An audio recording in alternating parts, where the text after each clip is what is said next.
sa kanyang panahon. Bakit nga ba nananatili tayong nakagapos sa mapapait na alaala ng nakaraan?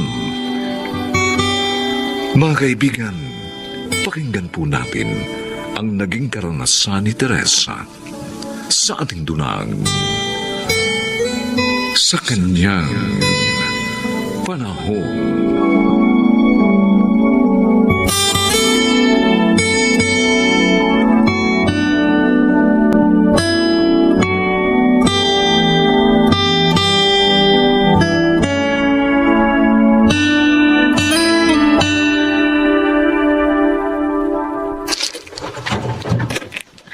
Ikaw?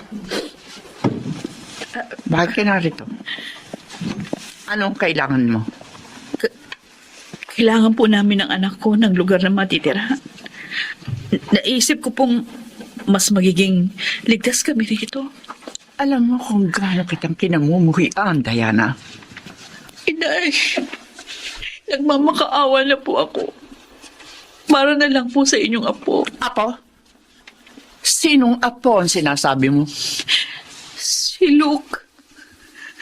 Siya po ang naging bunga ng pagsasama namin ni David. 7 taon na ang nagdaan. Hindi ko na po nagawang makipag-ugnayan sa inyo dahil alam ko kung gaano niyo ako kinapupuotan. Oo. 7 mahahabang taon. Pagkatapos mapatay si David, para kang bulang bigla na lamang naglaho. Walang paliwanag sa pagkamatay ng aking anak. Wala lahat. Luke, anak, magmano ka sa lola mo. Sige na. Mano po, Lola? Kung isang panlilinlang lang ang lahat ng ito, makakaalis na kayo ng anak mo sa harapan ko. Inay, maniwala po kayo. Dugot laman ninyo si Luke. Kaya sana, huwag niyo naman po kaming itaboy na mag-ina. Kayo lamang ang tanging matatakbuhan namin sa sandaling ito.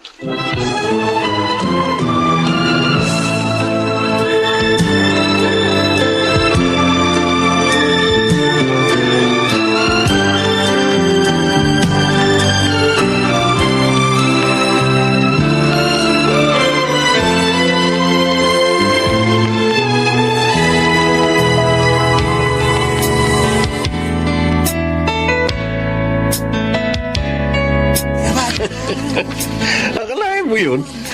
Natakasan ka ni Diana? Yun ang akala niya. Dahil kahit saang sulok man siya ng Pilipinas magtago, ahantingin ko pa rin siya. Hayaan mo na kaya si Diana dyan. Total, marami ka namang alaga rito sa beer house mo. Ang babata pa. Eh, siyempre, ang piliin mo yung pinakaswabe. Maraming contact na foreigner si Diana, Leo. Isa pa, mahusay ang diskarte niya sa pagre-recruit ng mga babae. Buhay na buhay ang negosyo ko dahil sa kanya. Oh, yun lang ba talaga ang dahilan? Ang nakikita ko kasi sa'yo, tinamaan ka ng gusto kay Diana. Kung sa bagay, may asim pa ang babaeng yun. Wala, tama ba ako? Masyado kang malisyoso. Ang mabuti pa, kumuha ka pa ng beer sa freezer para mas malasing tayo. Ang gusto kong malaman ay yung totoong dahilan ng pagkamatay ng anak ko. At sino ang pumatay sa kanya, Diana? Kasagsagan na po ng nangyaring gulo noon sa beer house nung rumesponde si David. Hindi ko na po alam kung saan-saan nang galing yung mga putok. Nung makita ko siya, duguan ang nakahandusay sa semento. Kung ganun, namatay pa lang anak ko dahil lamang sa pagtatanggol sa isang walang kwentang katulad mo. Sa isang putik na katulad mo. Sa maniwala kayo at sa hindi. Higit pa sa buhay ko, minahal ko rin si David. Kaya higit din sa kirot na nararamdaman nyo ang nadarama ko. Nasayang ang buhay ng anak ko nang dahil sa iyo. Marami pa siyang pangarap bilang isang alagad ng batas. Pero nung makilala ka niya, nagulo na rin ang buhay niya. Kaya ikaw ang pumatay kay David. Ikaw, Diana!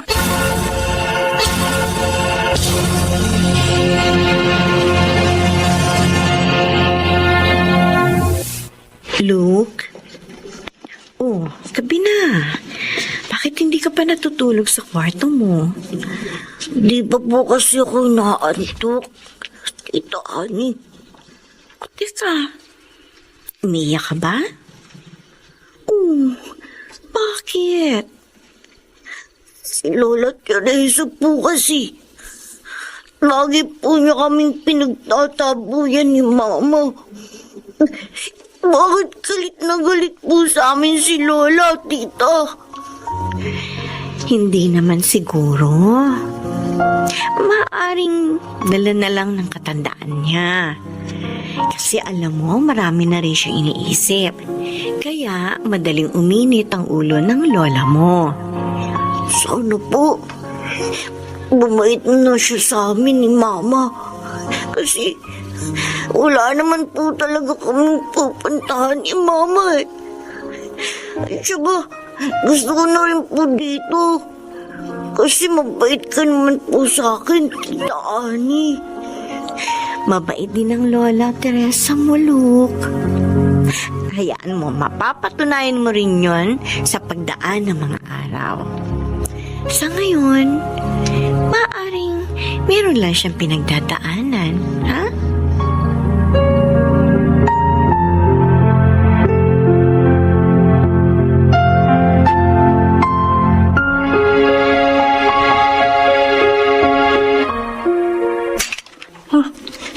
Ano yun? Ano yung bumagsak galing dito sa mga gamit ni Diana? Ano ba to? Oh, Diyos ko. Baril? Bakit may baril ang babaeng yun? Para saan? At kanino niya gagamitin ang baril na ito?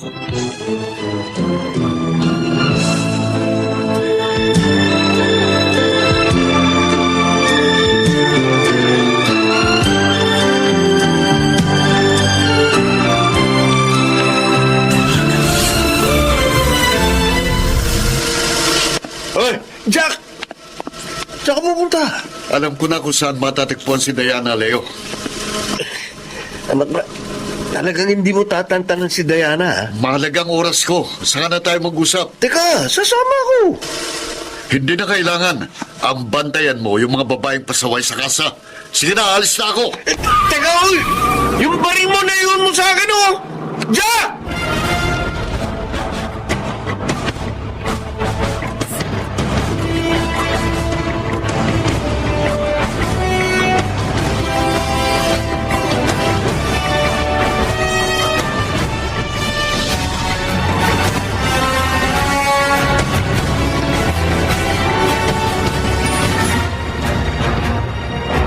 Chang, huwag muna kayo magpanik sa baril na nakita ninyo sa mga gamit ni Diana, okay? Paano hindi ako magpapanik?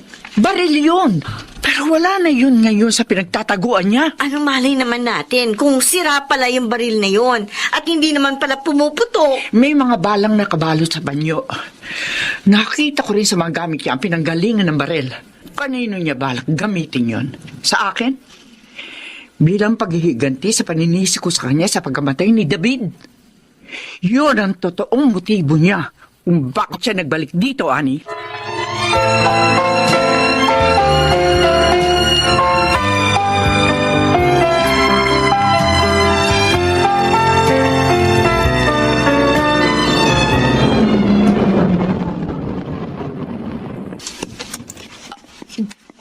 Jack! Ikaw? Mabuti naman. Kilala mo pa ako, Diana. Madaling tandaan ang mukha ng demonyong katulad mo. Marami ka pa satsat eh. Sa ayaw sa gusto mo, sasama ka sa akin ngayon. Halika, sumakay ka na sa kotse. Bitiwan mo ako, Jack! Teka na, Gusto ko na magbagong buhay! Hayaan mo na ako, palayain mo na ako! anong palagay mo sa akin, tanga? Kaya ako nga pinatay si David eh, para maging akin ka. Pagkatapos ngayon, gusto mong palayain kita, ha? Ikaw ang bumaril kay David. Nang rumesponde siya sa gulo sa beer house. Oo, ako nga. At yung gulo sa beer house, ha? Pakana ko lang yun. Binayaran kong isang customer para bastusin ka dahil alam kong sasaklolohan ka ni David. Kung gano'n, para sa'yo pala talagang mga bala ng baril na ito. Teka. Diana, baril yung hawak mo.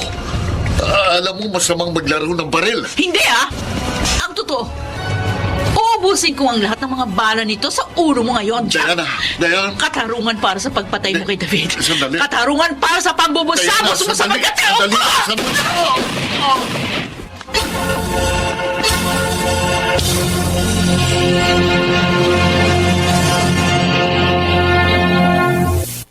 Nay, ngayong nabigyan ko na ng katarungan ng pagkamatay ni David, mapapanatag na rin ang kanyang kaluluwa. Saan man siya naroroon. Pero hindi mo pa rin dapat na inilagay sa mga kamay mo ang batas, Diana. Siguro nga, kailangang mangyari ang lahat ng ito para ganap ng maghilom ang mga sugat na nilikha ng nakaraan sa mga pagitan natin. Diana, patawarin mo sana ako. Hinusgahan kita. Sinukat ko ang kakayahan mong magmahal ng tapat. Si Luke, siya ang magpupuno sa pangungulila niyo sa pagkawala ni David. Pangako. Pagmamahalin ko mapo ko. Katulad ng naging pagmamahal ko sa kanyang ama. Sa mga sinabi niyo, mapapanatag na rin po ako, Inay. Hindi na ako mag-aalala para sa kinabukasan ng aking anak. Ikaw pa rin ang kanyang ina, Diana. At kailanman, hindi ko matutumbasan ang papel na ginampanan mo sa buhay niya. Lalo pa, nakita kong espesyal na ugnayan niyo sa isa't isa. Hinding-hindi mawawalang imahe mo bilang isang ina sa iyong anak.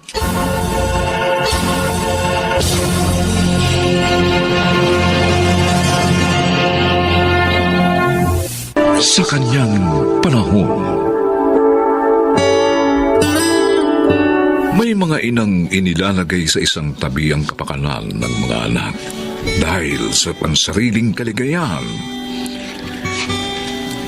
Pakinggan natin ang naging karanasan ni Leonora sa ating dulang Sa kanyang panahon.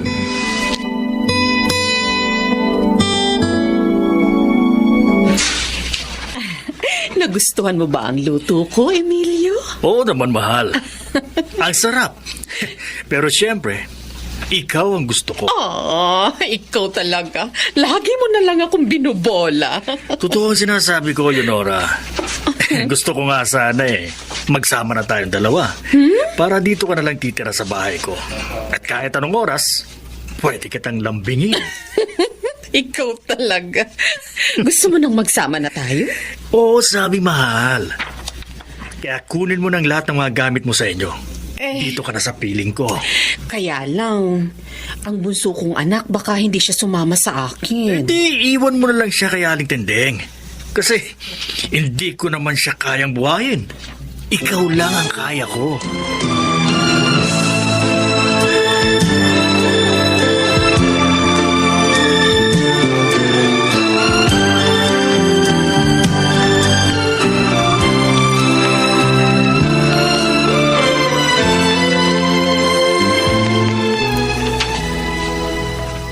Ano? Nakikisama ka na kay Emilio? Opo, Inay. Yan po yung napagkasundoan namin. Pero inay, ayaw ko po kay Mang Emilio. Hindi mo naman siya makakasama, Rhea. Dahil iiwan kita rito sa lola tinding mo. Po? Pero nay, Pupuntahan na lang kita rito 2 beses sa isang linggo at ibibigay ko rin ang mga kailangan mo. Anak, duda ako sa lalaking yun. Baka niloloko ka lang niya. Inay naman, bakit niyo naman nasabi yan? O kung talagang mahal ka niya nung pakakasalang ka at sisikapin niyang buhayin kayo nitong apo ko, biyuda ka naman at matandang binataan naman siya. Sobra naman kayong humatol. Oh, Mahal ho ako ni Emilio. Mapatutunayan ko rin yan sa inyo balang araw.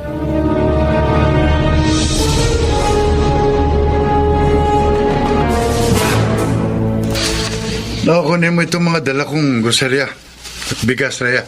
Dali mo sa kusina, ha? Opo, Chong. Dito na po muna kayo.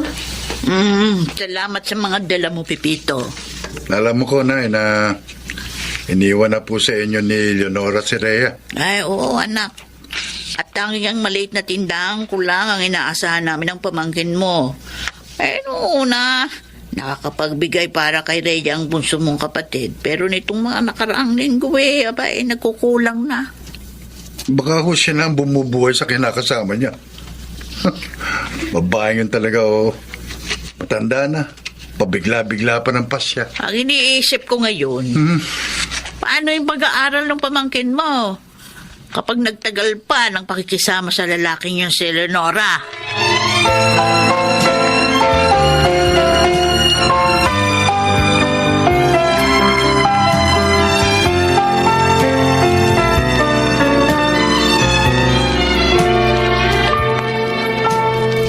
Mahal, di ba sweldo mo ngayon? Oo, mahal kaya lang, pasensya na. Kulang tong pera ko. Ha? Kulang na naman? Paano naman kasi inutang ni paring Melchor dahil may sakit daw yung kanyang asawa. Nung nakaraang sahod mo, ang kumparing Gabino mo ang nangutang sa'yo. Ngayon naman yung Melchor. Pasensya ka na, Leonora. Kawawa naman mga kaibigan ko kung hindi ko sila tutulungan. Marami kasi tayong dapat bayaran. May mga dapat pang bilhin dito sa bahay. Tapos, kailangan ko pang bigyan ng anak ko. Tsaka mo na lang bigyan yung anak mo. Unahin mo na lang yung mga pangangailangan natin. Total naman, nakatira sa nanay mo ang bunso mong anak.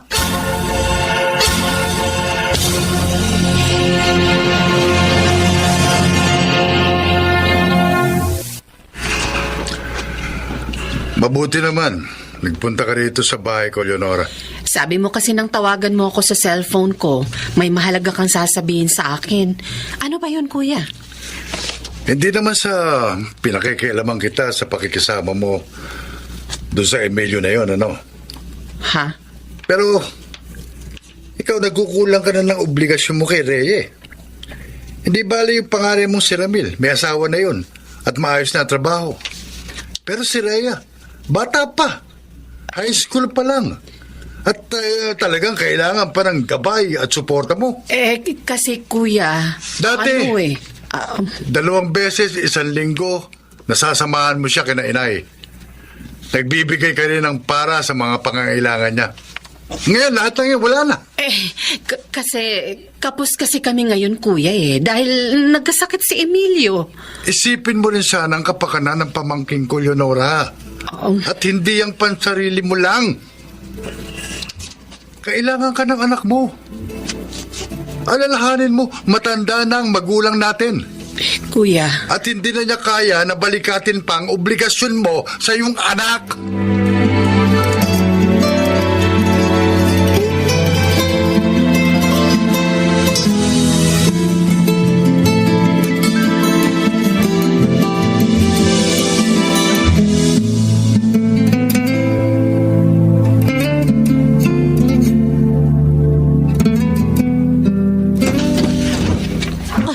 Rhea?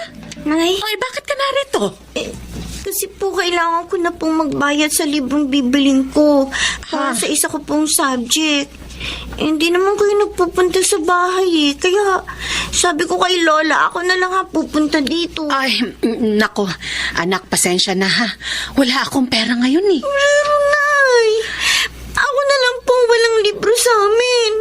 Nahihirapan na tuloy akong gumawa ng assignment. Manghiram ka na lang muna sa iba. Tapos, babayaran ko na lang sa sahod ko. Kanino po ako manghihiram? Sa tiyo Pipito mo. O kaya, sa kuya mo. Tawagan mo siya. Ba't ganun, Nay? Pag sa akin, wala kayong pera.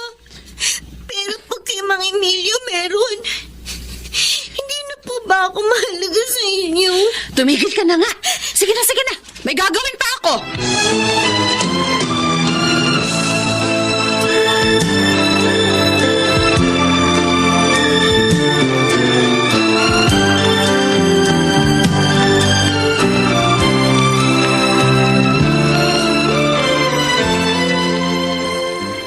Pambihira naman si Leonora, oo. Nahumaling na siya ng husto sa kinakasama niya. Pinabayaan na niya pati mga pangangailangan ng anak niya. Nakalimutan na po ako ni inay. Si Mang Emilio na lang ang mahal niya. Hindi naman siguro, Apo. Maaring nadidimlan lang ang isip ng nanay mo. Rhea, ito. Ito yung perang pambili mo ng libro. Salamat po, Chupipito. Basta mag-aaral ka mabuti, ha? Opo. At kahit ganyan ang nangyari sa nanay mo, huwag kang magtatanim ng galit sa kanya. Dahil kahit nagkukulang man siya, siya pa rin ang nanay mo. Oo, tama ang tiyo mo. Sa halip, lagi mong isama sa iyong panalangin ng iyong ina para mabuksan ang kanyang isipan at ituwid ang kanyang mga pagkukulang.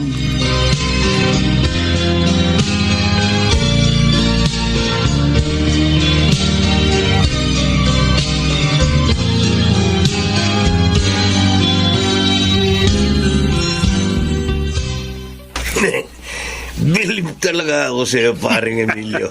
Ang dali mong napapaniwala si Leonora sa mga alibay mo. Uy, siyempre.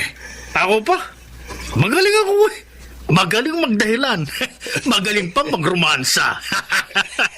Ano sinasabi mo pag umuwi ka ng lasing? Hindi, nilibre ako ng barkada. Oh, lusot, di ba? Husay mo talaga, oh. May parausa ka na, may alilat palabigasan pa. Ikaw na maging gwapo, Gabino. Uy, paano kung magalit na sa'yo si Leonora at hiwalayan ka? Di niya magagawa yun. Alam mo, sobrang patay na patay sa akin yun. Kita mo naman, sumama sa akin kahit walang kasal. Iniwan pa ang anak niya. Patay na patay sa akin yun eh.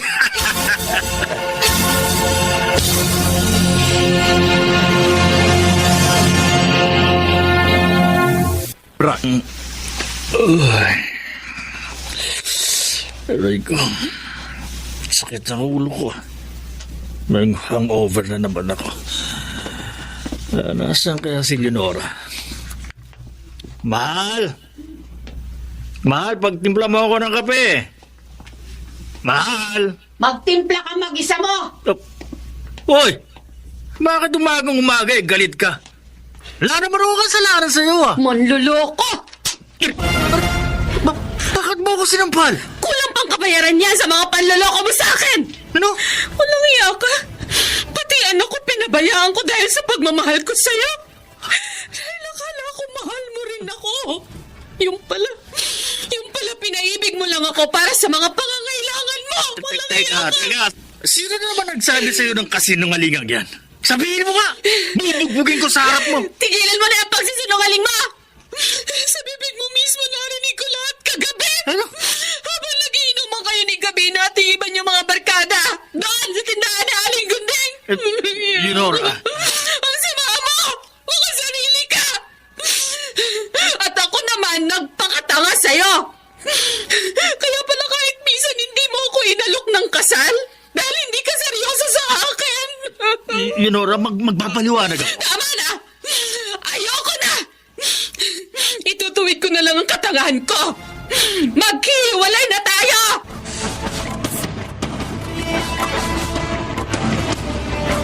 Inay. Oy, Leonora, bakit narito ka? May dala ka pang mga maleta mo. Lola Tinding, magpapaalam po sana ako sa inyo. Magtitinda po ako ng kakanin mamayang hapon. At, Ay, Rhea, narito po pala kayo. anak, patawarin mo ako. Napabayaan kita dahil sa pansarili kong kaligayahan. Patawad. Ibig bang sabihin yan, anak, natauhan ka na. Opo, inay. Hiniwalayan ko na po si Emilio. Nalaman ko na niloloko lang pala niya ako. Kaya lumayas na ako sa bahay niya. Nay, sana mapatawad niyo ako ni Rhea. Lola, dininig na po ng Diyos ang panalangin ko. Ibinalik niya na si Nay sa akin.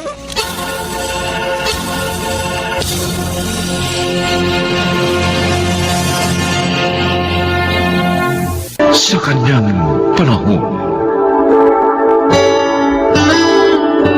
Maisa sa katuparan pa ba ang isang pangarap kung may pangit na reputasyon ng nakaraan? Mga kaibigan, pakinggan po natin ang naging karanasan ni Rodora sa ating dulang sa kanyang panahon. O anak, kumusta yung resulta ng lakad mo? Kailan ka papasok sa kampo? Ha? Sabihin mo agad para maihanda ko ng lahat yung mga kakailanganin mo roon. Nay, bumagsak po ako sa background investigation eh. Background investigation? Ano ba yun? Tsaka, paano ginagawa yun? Kung ipaliliwanag ko ba sa inyo, maintindihan nyo kaya? Patatanggap nyo kaya? Anak, ano bang ibig mo sabihin? Saka na ko tayo mag-usap. Teka, Gusto ko na magpahinga. Isak, sandali! Anak!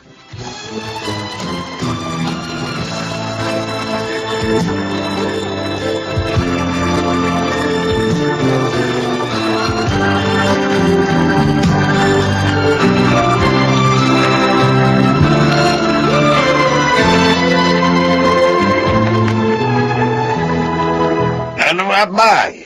Malapit na ba maluto yung mitsadong baka mo? Apurin mo na yun at makaparating ng apo mo. Eto na nga. Malambot na, kaya ihulog ko na yung mga sahog. Pagkatapos titimplahan ko na. Para ko nang nakiniginita. Ang tigas-tigas ng apo mo kapag naka-uniforme. Lalo pa siyang gugwapo, abay. Ang gusto lang naman niya makapagserbisyo sa kapwa. Napakamatulungin ni Zack. Madadagdag siya sanay ng mga kapulisan na may mabubuting puso. Totoo ang sinabi mong yan, abay. Kaya talagang pinagmamalaki ko ang batang yun eh. Maganda yung nakalakhan niyang pakikipagkapwa. Abay, may mabuting puso ang apo natin. At naniniwala akong yun ang gagabay sa kanya sa kanyang mga layunin.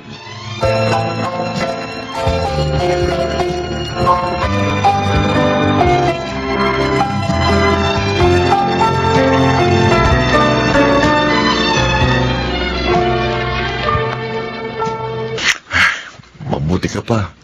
Ilang proseso na lang, papasok ko na sa kampo. Sana nga wala akong maging problema sa physical, medical at dental examination, pare. Healthy living ka naman ever since. Kaya wala kang dapat ipag-alala. Kinakabahan pa rin ako sa final interview. Kasi baka sumablay ako eh. Ako, ang ikinatatakot ko, yung susunod na mga mangyayari sa buhay ko, pare. Wala nang kwentang magagandang nasimulan ko. Nasira ng lahat ang mga pangarap ko, ang kinabukasan ko. Para sa akin, wala nang kahulugan ng buhay.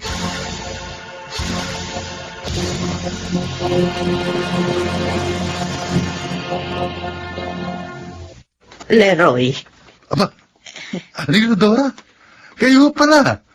Kumusta na kayo? Oh, pasensya na po. Hindi po ako nakakadalaw sa inyo. Dahil medyo busy po ako nito mga nakarang araw sa applyan eh. Namimiss ko na nga po mga luto nyo eh. meron lang akong gustong itanong sa'yo tungkol kay Zack. No, opo. Ano po yun? Sana sabihin mo sa akin ng totoo. Opo. Gusto kong malaman ang totoong nangyari sa pag-a-apply ng anak ko.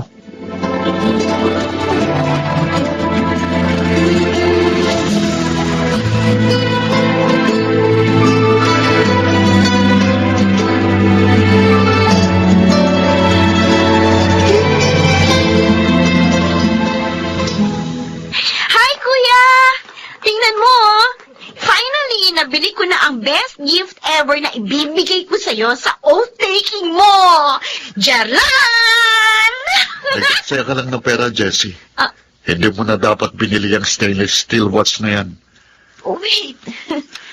Di ba nang tanungin kita kung anong regalo ang gusto mo ibigay ko sa'yo sa oath-taking nyo? Stainless steel watch ang sinabi mo? Dahil akala ko, wala akong magiging problema sa pag-a-apply ko. Oh, Ginawa ko naman ang lahat ng makakaya ko, di ba? oh. Ipinasa kong lahat ang examen.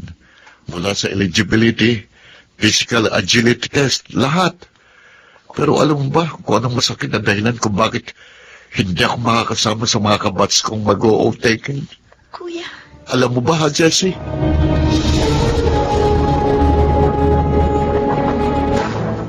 O ano, Abay? Sumagot na ba sa mga text mo si Zach? Ilang araw na nga kasi mula nang ipagluto mo siya ng mitsadong baka pero hindi rin siya nagagawi rito. Ang problema nga, lahat sila, hindi sumasagot sa mga text sa tawag ko. Nag-aalala tuloy ako eh. Baka ikaw ako may problema mag-iinaabay. Mabuti pa para mapanatag tayo na. Bumunta na tayo sa kanila. Tayo na magdala ng mitsadong baka na niluto mo para kay Zach. Saka para makatikim na rin sila lahat. Total, itinabi mo naman lahat sa freezer, di ba? Ay, tama ka, Abay. Okay. Tayo na nga siguro ang pumaroon sa kanila. Teka, sandali kukunin ko lamang sa freezer yung mitsadong baka. Sige. Bumili na rin tayo ng kasama cake sa bakery. Doon sa may labasan para may dagdag pa sa lubong tayo sa mag-iina. Ay, magandang ideya yan. Ay, sige, Abay.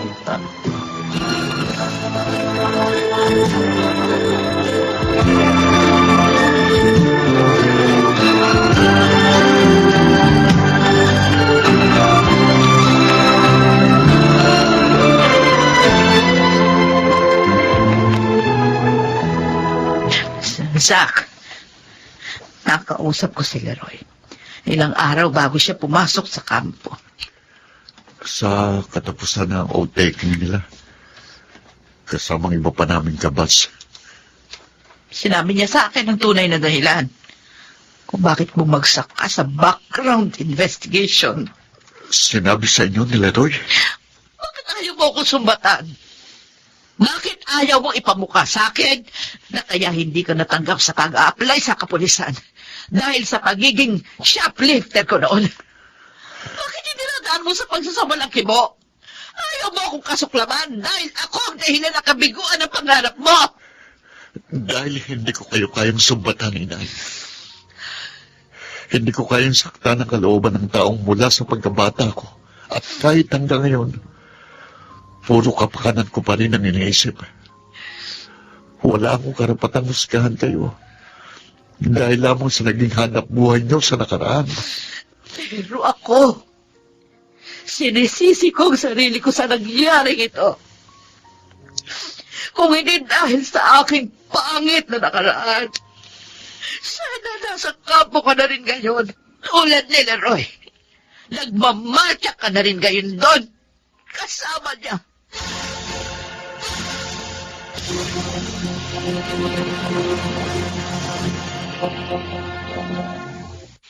yun pong lahat na narinig ko. Mula sa naging pagtatalo ni na Inay at Kuya Zach, Lolo.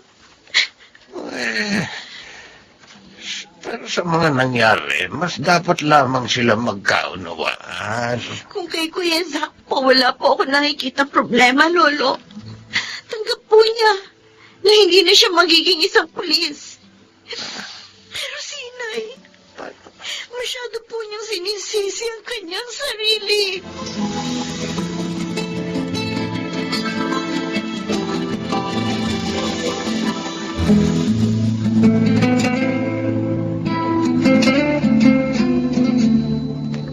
Bakit ganon, Inay? Kailangan ba laging husgahan ang kinabukasan ng isang tao? Dahil lamang sa isang pangit na nakaraan? Ang gusto ko lamang noon, huwag sumala sa oras ng mga anak ko. Mabuhay ko sila noon ng maayos, mapag-aral.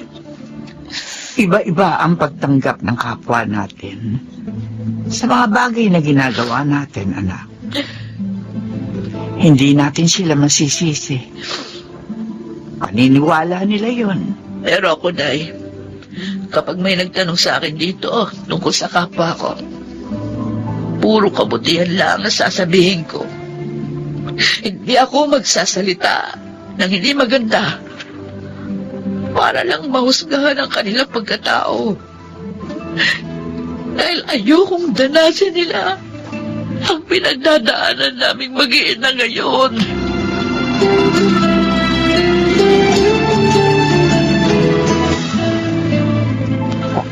Talaga, kuya? Sasabay ka sa akin kumuha ng master's degree? Oo, gusto ko kasi magturo sa criminology.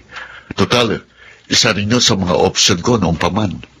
Alam mo, kuya, natutuwa ako dahil bumalik na ang dating sigla mo. Nakikita ko na ulit ang kislap sa mga mata mo. Hindi naman tayo kailangan mag-settle sa mga nangyaring kabiguan sa ating buhay, Jessie. Nasa atin pa rin ang lahat ng pagkakataon para magpatuloy. Huwag na huwag nating isusuko ang lahat.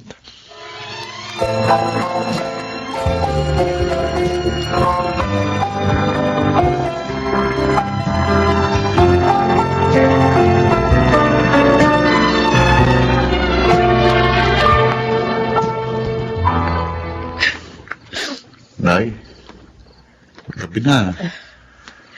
Bakit hindi pa kayo natutulog? Oh, umiiyak ba kayo? Panay ang pahid nyo ng mga luha nyo eh. Kasi anak, hanggang ngayon, hindi pa ako ganap na nakakahingi ng tawad sa iyo tungkol sa mga nangyari. Hanggang ngayon, guilty pa rin ako. Nay, kalimutan nyo na yun. Hindi talaga ako nakalaan para doon. Kasi nga, tulad ng lolo at lola mo, inasam ko rin na makita ka na naka-uniforme. Maganda ang tindig, matikas. Masaya na rin po ako sa pagtuturo sa kolehiyo. Dito, nabibigyan katuparan ko rin ang mga layunin ko. Pagsaserbisyo rin po ito kasi, lalo na sa mahirap na estudyanteng nangangarap na makatapos ng pag-aaral. Hindi naman po nababagong kagustuhan kong makatulong sa kapwa. Alam mo, anak, yan ang katagian mo, pinagmamalaki ko. Nay, Yung pagtulong mo sa kapwa, nang walang hinihintay na kapalit. hindi po ako magsasawa sa paggawa ng mabuti. Yan pong ipinapangako ko sa inyo at sa Diyos. Magsisilbi po itong paraan ng aking pamumuhay.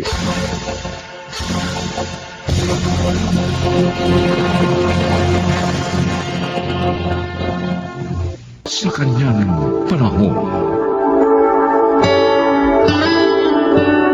Mga kaibigan, ating pakinggan at alamin ang kakaibang naging karanasan ni Mimi sa ating dulang sa kanyang panahon.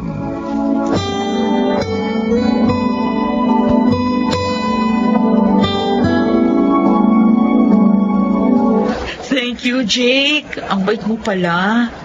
Mabait talaga ako, lalo na sa mga magaganda kong kaibigan na katulad nyo. Sana hindi mo na lang kami ibinili nito. Bakit naman? Oo nga, Mimi. Buti nga binili tayo ni Jake. Ang mahal ng pabangong ito, ha? Lalo na yung binigay sa'yo. Yun na nga eh. Ang mahal. Nagastosan siya ng gusto, kaya nakakaya. Huwag ka na mahiya. Kusa akong ibigay yan. Magtatampo ko kapag hindi mo tinanggap yan. Alam mo, Jake, sa akin, wala kang problema. Dahil buong puso kong tinatanggap ito. Thanks, Lulu. O ano? Okay na ba, Mimi? Oo, sige. Nandito na eh. Pero next time, wag mo na kami pagkaabalahan pa ng ganito. Ay, nako. Huwag mong intindihin niya si Mimi. Talagang mahihain ang kaibigan ko na yan eh. O ano, tara na. Punta na tayo sa resto. Nagugutom na ako. Pero gabi na, Lulu. Ay, ano ko ba? Sandali lang naman tayo. Tama si Lulu. Pinagbigyan nyo na rin lang ako ng mamasyal ngayong birthday ko. Lubusin nyo na. Samahan nyo na akong kumain.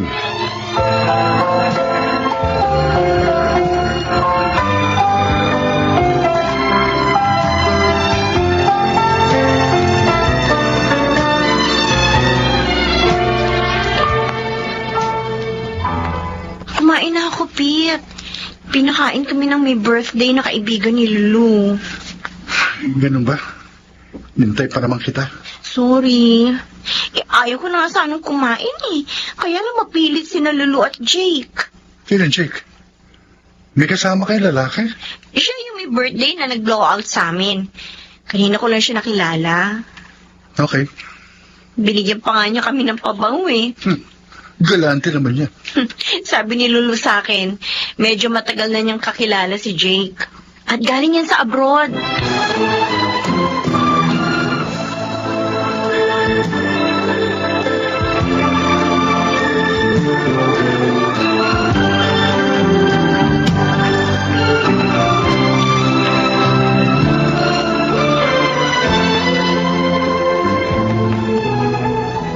Nay, narito na po ako. Narito ko sa kusina, Mimi. Napakainit sa labas. Oh, nabili mo ba lahat ng mga kailangan dito sa bahay? Opo, pati na yung vitamins nyo. Salamat, anak, ha? Oy, siya nga pala. Naiwan mo yung cellphone mo kanina sa may sopa. Nilagay ko na doon sa tukadur mo. Talagang hindi ko na po dinala yun. Sandali lang naman akong mag-grocery.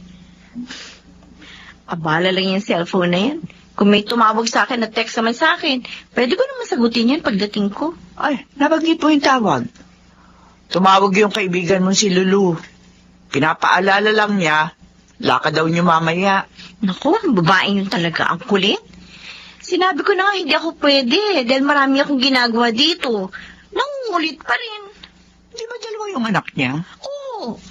Yung isa sa una niyang asawa, 12 years old. At yung bunso naman niya, 6. Anak niya po yung kay Conrad, yung partner niya ngayon. Hindi ba niya inaalagaan ang mga yun? Kaya lakad siya ng lakad? Eh sabi niya, may kasamang katulong naman daw yung mga anak niya. Alam mo anak, naguguluhan ako sa buhay niya. At hindi ko rin gusto yung mga kilos at gawa niya. Mag-ingat ka sana sa kanya, ha?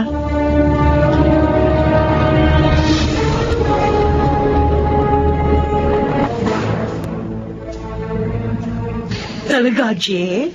Type mo si Mimi? Oo, Lulu. Heh, mahilig ka pala sa mga babaeng simple lang. Ibang dating sa akin ang beauty niya eh.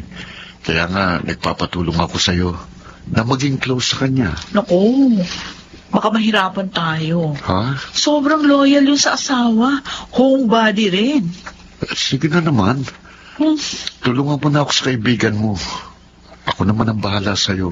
Kasi madalas pag tinetext ko siya at niyayaya sa lakaran, ay naku, tumatanggi. Puntahan mo na lang. Ah? Sige na, please. Sige na nga. Ha? Naku, kung hindi ka lang gwapo at galante, hindi kita tutulungan.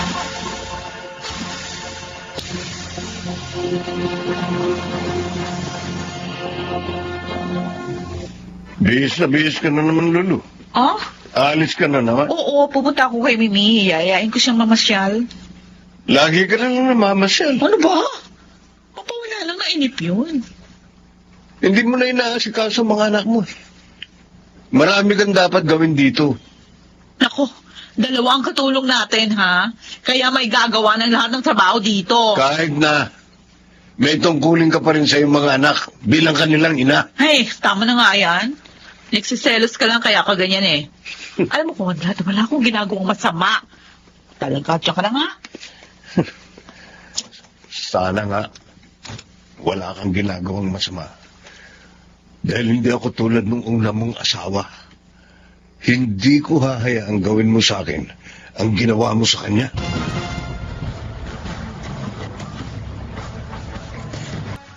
Pasensya na, Lulu. Pero talaga hindi ako pwede. Kahit sandali lang, kahit ngayon lang. May sakit ang anak namin ni Pete. Uy, nandiyan naman si Aling Fonsa, yung nanay mo. Ako ang ina ng bata. Kaya mas dapat na ako ang mag-alaga sa kanya. Lalo na ngayon may sakit siya. Ha? Ang hirap mo naman kausap ang arte mo. Lulu, bakit ka ba ganyan magsalita? Totoo naman eh. Sobra kang pa-hard to get. Porke alam mong gusto ka ni Jake. Ano? Gusto ako ni Jake? Pero hindi bale. Buti nga huwag mo siyang pansinin.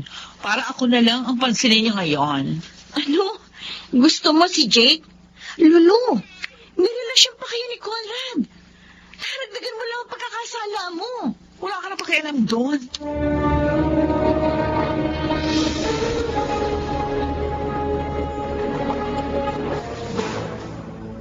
Maaga ka ngayon, Pete, ah. Hindi ako nag-overtime. Dahil nga may sakit si JR. Gusto ko, dalawa tayo mag-alaga sa kanya.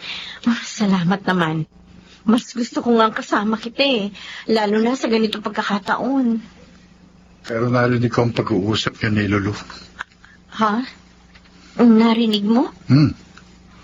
Pati na sinabi niyang gusto ka ng Jake. Alam mo, nainis ako sa kanya eh. Gusto ko nga kayong lapitan para harapin siya. Pero nagpigil lang ako dahil babae siya. Salamat at agawa mo. Hayaan mo na yun. Mula naman ngayon, lalo ko na siyang iiwasan. Ayoko sa kaibigan na wawasak ng aking tahanan.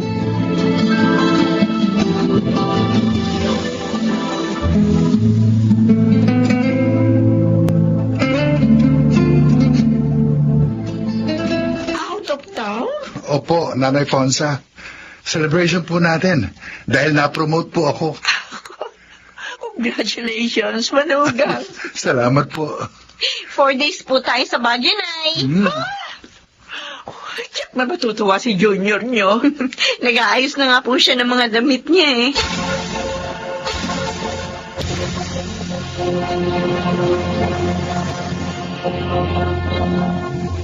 Malandi ka. Bakit bigla ka na ng mahal, Conrad? Dahil bistado ko ng pagtataksil mo. Ay, ni Jake. Lugar ka. Ay, Conrad, tama na.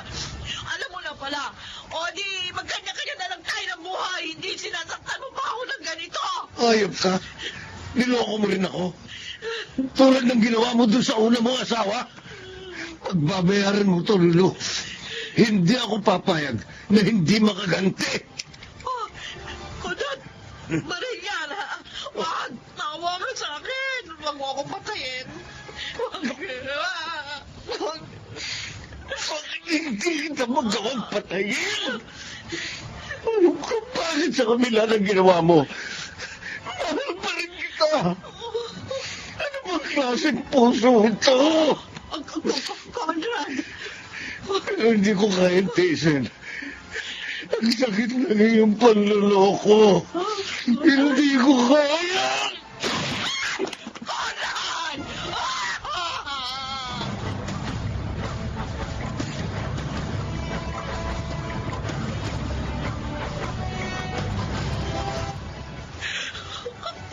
Mimi.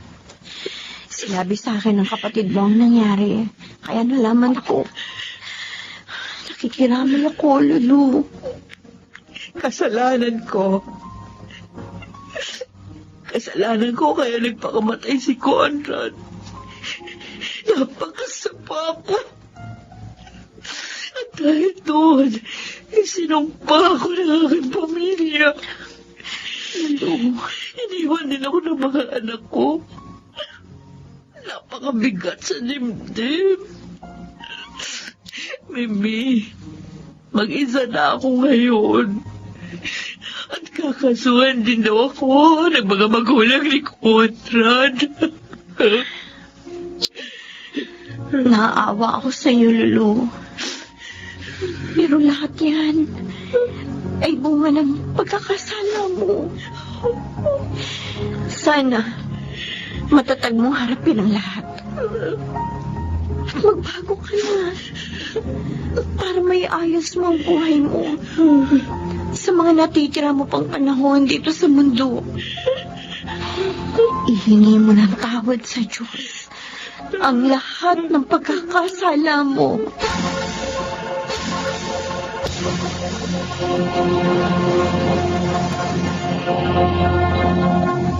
Sa kanyang panahon, hindi lang sa gawa nakikita ang katapatan ng isang tao. Nararamdaman din ito sa mga salitang namumutawi sa kanyang mga labi. Mga kaibigan, narito po ang naging karanasan ni Mirna sa ating dulang sa kanyang panahon. Mami, tayo lang po bang kakain? Oo, Cindy. May program pa kasi ang daddy mo sa station. O sige na, tawagin mo na ang Kuya Jun mo. Okay po. Nay, ipagsasando ko na po kayo ng Oh, bakit anak? Hawak mo na naman ang ulo mo. Sumasakit na naman po kasi. Ay, maano nga maupo ka na lang dyan. At ako na magsasandok ng pagkain. O ikaw naman kasi, para kang galit sa pahinga. Pagkatapos ng trabaho mo sa radyo, gawaing bahay naman ang inaasikaso mo. Ayoko po kasi magkulang sa trabaho ko. At syempre sa pamilya ko. Pero paminsan-minsan anak, mag-absent ka rin sa trabaho mo. Para makapagpahinga ka. At magpatingin ka na sa doktor. Mahal, ano ba yung mga damit na yan? Mga damit natin yan, mahal. Yung mga magaganda pa pero hindi na ginagamit. Isinama ko na sa mga nahingi ko sa mga kaibigan natin. Para ba yan sa gagawing paglingap sa summer ng istasyon natin? Gusto ko kasi bukod sa partisipasyon natin doon bilang mamamahayag, meron din tayong ipamimigay na tulong sa mga napinsala ng bagyo doon. Talagang bilib ako dito sa asawa ko. Walang kapaguran. Alam mo, masaya ako sa ginagawa ko. Oy, teka. Kumusta nga pala yung interview mo kay Sir Bonifacio? Ako, hindi siya dumating. Ha? Oo, hindi mo lang nagpasabi na hindi siya sisipot. Ay, grabe naman siya. Isipin mo ha, halos murahin na ako ng mga tagapakinig. Dahil hindi ko raw ipinarinig ang panig ni Bonifacio. Kaya, inimbitahan ko siya. Tapos i-Indianin lang pala niya ako. Wala siyang isang salita. Huwag ka nang magalit. Nakakainis eh. Ganun talaga. Bahagi yun ng trabaho natin. Yung minsan, mai-Indian ka, mapagsasalitaan ng masakit ng ibang tagapakinig, at mapagbibintangan. Pero kailangan nating maging matatag at panindigan ang matapat na pamamahayag. Tama ka. Ang mahalaga ngayon, naalaman ng listeners na siyang hindi tumupad sa usapan. Oy, halika. Tulungan mo akong ayusin itong mga... Sige. Ang sakit ng ulo ko. Sumasakit na naman ang ulo mo. Oo, Edmar. Sabi ko naman kasi sa'yo magpatingin ka na eh. Pagkatapos ng lingap natin sa Samar, talagang magpapacheck up na ako. Dapat lang. Ang tagal na niyan eh. Baka kung ano na yan. Apo, tapos mo na bang gawin ang mga assignment mo? Yes po, Lola Letty. O siya, sige, matulog ka na. Don't forget to pray, ha? Wait lang po, Lola. Can we call Daddy and Mommy first? Para po, makamusta natin sila? Okay, sige. Oh, heto na. Nagre-ring na. Hello, Nanay Letty. Edmar, ito kasing bunso nyo. Gustong kumustahin kayo ni Mirna. Pwede ba? Tatawag na lang ako dyan. Dadalhin ko po kasi si Mena sa ospital. Ano? Ay, bakit? Anong nangyari sa anak ko? Salamat po sa pagdalaw, Boss Tony. Mga tapat na empleyado namin kay ni Mirna, Edmar. Kaya naman concerned kami sa inyo. O ano, kamusta siya? May resulta na ba ang mga examination? Meron na po, boss. Oh, ano raw ang sakit ni Mirna? Brain cancer po. Oh my God. Kawawa naman siya. Boss, kailangan daw siyang maopera na agad. Pero malaking halagang gugugulin.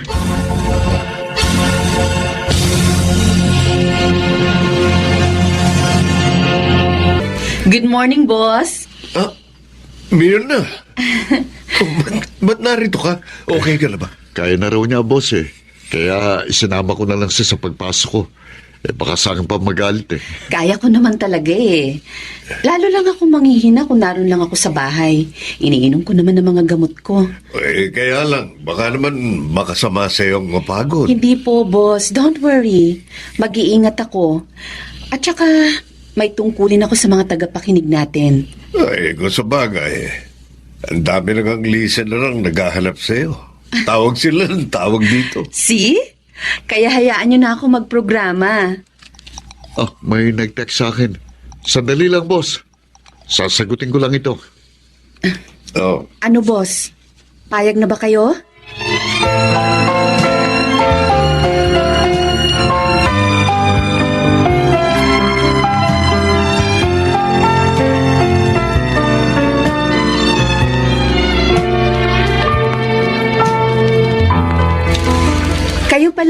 bisita ko, Mr. Saldivar. Greg na lang, Mirna. Masyado namang formal yung Mr. Greg Saldivar. Oh, okay. So, what can I do for you, Sir Greg? Dediretsahin na kita. Balak kong tumakbo sa darating na halalan. At gusto ko sana, ikaw ang maging public relation officer ko. Ho? Respetadong broadcaster ka. And I know, malaki ang may tutulong mo sa akin. At kapag tinanggap mo ang offer ko, triple ng kita mo rito ang ibibigay ko sa iyo. Maganda po ang alok nyo, pero I'm sorry. I cannot accept it. What? Tinatanggihan mo ang offer ko? Mirna, para kang nagtampo sa bigas. Sa lahat po kasi ng ayoko, yung sususian ng bibig ko at lolokohin ko ang taong bayan. Hindi baling maliit lang ang kita ko. Basta malaya ako nakakapagpahayag at hindi ko niloloko ang mga tagapakinig. Alalahanin mo, Mirna. May sakit ka. At kailangan mo ng malaking halaga para makapagpagamot. Ibibigay ko yun. Pumayag ka lang sa gusto ko. Natutuwa ako at hindi ka nasilaw sa alok ni Greg, Mirna. Dahil mas mahalaga po sa akin ang trabaho ko dito, Boss Tony. Ang mapaglingkuran ng taong bayan sa pamamagitan ng tapat na pamamahayag. Ganon din po ang katwiran ko, boss. Ang ibig mo sabihin, Edmar? Inalok ka rin ni Mr. Saldivar? Hindi, mahal. Ang kalaban nating himpilan ang gustong kumuha sa akin. Sila yung nag-text sa akin ng isang araw. Ganun ba? Oo. Dodoblehin pang araw nilang kita ko eh. Tanggapin ko lang ang alok nila. Hoy, salamat naman at hindi mo tinanggap, Edmar. Boss, pareho lang kami ng paniniwala ng asawa ko.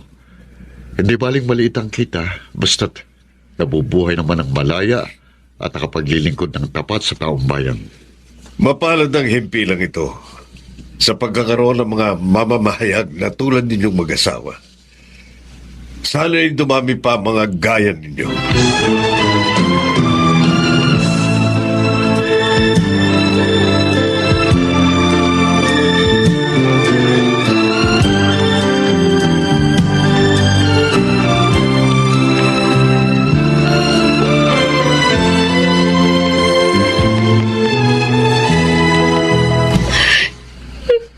Oh, Nay. Bakit po kayo umiiyak? Nalulungkot lang ako, anak, at nag-aalala. Dahil hanggang ngayon hindi ka pa naooperahan. Kung tinanggap mo sana ang alok sa'yo ni Mr. Saldivar, malamang naoperahan ka na. Nay, wag niyo pong panghinayangan yun. Ayoko kasing mawala ka sa akin, anak. Mahal kita. Kung talaga pong hanggang dito na lang ang buhay ko, wala naman po tayong magagawa, di po ba? Dahil pahiram lang po ng Diyos sa atin ang buhay na ito. Pero kung ipahihiram pa po niya ito sa akin, naniniwala po ako na magkakaroon ng daan upang magamot po ako.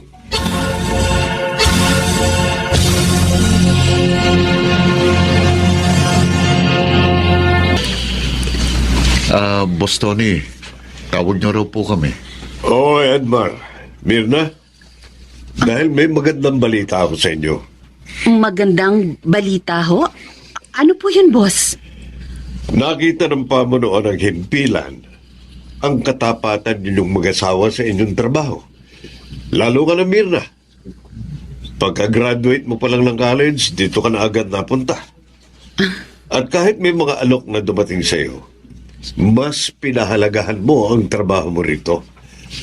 At dahil dyan, nagpasya ang pamunuan ng himpilan na sagutin ang lahat ng gastos sa iyong operasyon. Diyos ko. Totoo po ba, Boss Tony? Totoo, Mirna. At yun ay hindi utang, ha? Gantimpala yun ang ating himpilan sa inyong matapat na paglilingkod. Mirna, Handa na lahat ng gamit na kakailangan mo sa pagpasok mo sa ospital bukas. Salamat, Edmar. Natatakot po ako, Mami. Cindy, Aalala. huwag kang matakot. Ang gawin nyo, ipag-pray nyo ako, ha? Para pagilingin agad ako ng Diyos. Tama, mami mo, anak. Sama-sama natin siyang ipagpe-pray. At naniniwala ako, magtatagumpay ang operasyon na yun. Ako man, Edmar, nararamdaman ko, muli ko kayong makakasama. At kapag magaling na ako, lalo kong pagtatapatan ang paglilingkod sa taong bayan sa pamamagitan ng tapat na pamamahayag.